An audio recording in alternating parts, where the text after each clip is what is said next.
Hello समस्त को नमस्कार। आशा करुच्ची आपण मैंने समस्ते भलरे थे। मु गीता हेम्ब्रम आज गोटे छोट भिडटा नहीं आसी। तो आज गोटे एमती भिड नहीं आसी जोटा कि मत जड़े उदड़ा साइड रो जड़े भौणी फोन करते आदिवासी भौणी। तो तांकर प्रॉब्लम या हूँ जे जे जो भौणी फोन करते बापा दुईटा मैरेज करते। दुईटा केमती मैरेज करते प्रथम जो स्त्री को आनी सी डेथ है माने गाँव माझी पारगाना जोटा कि आम आदिवासी होता आगुरी एवं तो सेमती बहुत कम शुणे।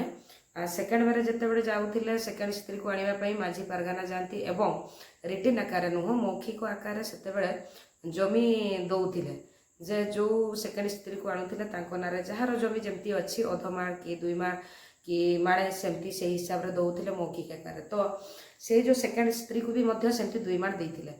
तो सेकेंड स्त्री रो माने तीनटा झील होता पूर्व स्त्री रो जी डेथ करते पूर्व स्त्री तीनटा पुओ आ गोटे झील थे। तो तीन पुओ भितर गोटे दी पुओ चाकरी करुले आ गोटे पुओ गाँव में रोते। तो ये जो सेकेंड स्त्री रो तीनटा झील जो मैंने सेकेंड स्त्री रो झील मान को दी जन को मैरेज दे देते।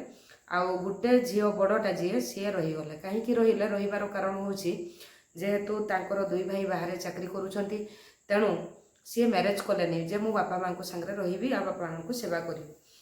तो एबे जिते बड़े 50 ऊपर एज हो जाए 56-57 हम तांकर आवास घर जे सरकारी घर गोटे आसी सरकारी घर जिते बड़े आसला सी जिते बड़े घर बनैबा स्टार्ट करुले जो पुराना घर थे सेटा को भांगापी आरंभ करते सेते बड़े तार जो भाई माने चाकरी करती बाहर जड़े सान जी सानटा चाकरी माने दुई जन चाकरी करती बड़ गोटे मझिया गोटे।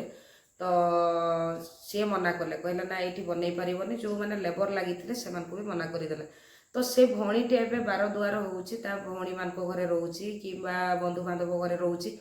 तो मु वीडियो बनैबार उद्देश्य हूँ जे आपण मानक माध्यम भी से भौणीटा न्याय को आकार पाइब जेहेतु जुडिशियाल माध्यम जदि देखा आदिवासी मानकर जमी जगह भौणी मैंने नहीं पारे को भौणी मैंने नहीं पारे जो मैंने मैरेज करिसेंती से माने नहीं पारे जदि अनमैरेज थांती ताहले से माने बापर प्रॉपर्टी रु भाग नहीं पारे समान भाग नहेले भी से घर करि परिबो रही पारिबो किंतु को हिसाब रे तांकर भाई भाउज तांको घर करिवा पई दउनांती।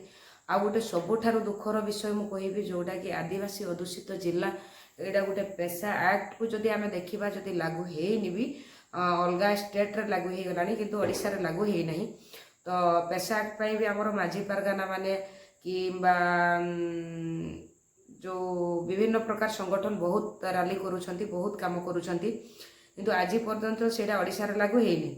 लागू नहेले भी किछि गुडाए जिनस आमर जुडिशियाल रे आदिवासी नाही संपूर्ण मात्रा जोड़ा कि आम देखा जुडिशियाल आमको न्याय कौन दब ये जोड़ा जमी जगह कहवा से क्षेत्र में नन जुडिशियाल भी बहुत आवश्यकता जोड़ा कि माने से भौणी जदि चाहब गाँव में मुखिया को जनइला मीटिंग बसवे मीटिंग बसला से माझी बाबा जी कहती तांको माध्यम रे भी से भाग पाई परिबा कथा किंतु सेठी सबुठारु दुखर विषय होची जो बाहानडा गाँव माझी बाबा मु भी दुई दिन उपस्थित थी जाइली 2 दिन तांको डका जाइथिला 3-4 थर जाइकी डाकिथिले से भौणी जनक किंतु से माझी पारगाना आसिले नाही माने से भौणी को पाखरे उपस्थित आसिले नहीं मैं जे कौन सांत्वना मूलक आंसर देबे तांको कि केमती को आकार हेले न्याय पाइबो कोठी रहिबो किछि व्यवस्था हेलानी।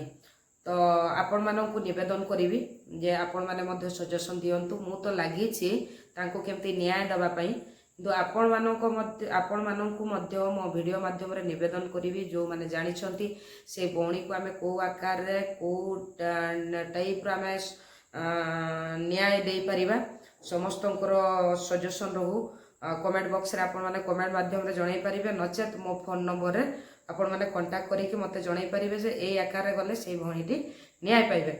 आउ गोटे कथा समस्त को लास्ट निवेदन करी जेहेतु फेसबुक माध्यम रे मते बहुत बंधु माने मते निवेदन कले मु फेसबुक रे जोटा लाइव वीडियो बनौथिली से वीडियो को लेकिन बहुत भाई माने भी यूट्यूब रे छाड़ुथिले। तो मो नंबर कोठू ना कोठी से माने कलेक्शन करिकी कांटेक्ट करूथिले जे आपण बहुत भलो काम करूछंती मु भी जानिनी कोन भलो काम करूछि कि मंद काम करूछि କିନ୍ତୁ ବହୁତ କଣ୍ଟାକ୍ଟ କରିକି କୁହନ୍ତି ଆମ ଗାଁରେ ଏମିତି ରାସ୍ତା ନାହିଁ, ଆମ ଗାଁରେ ପିଇବା ପାଣି ନାହିଁ, ଆମ ଗାଁରେ ସ୍କୁଲରେ ମାଷ୍ଟର ନାହାନ୍ତି, କିମ୍ବା ଏଇ ଯେଉଁ ଭଉଣୀ ମଧ୍ୟ ଫୋନ୍ କରିଛନ୍ତି, ଇଏ ବି ୟୁଟ୍ୟୁବ୍ ମାଧ୍ୟମରେ ହିଁ ମୋ ନମ୍ବରଟା କଲେକ୍ଟ କରିଥିଲେ।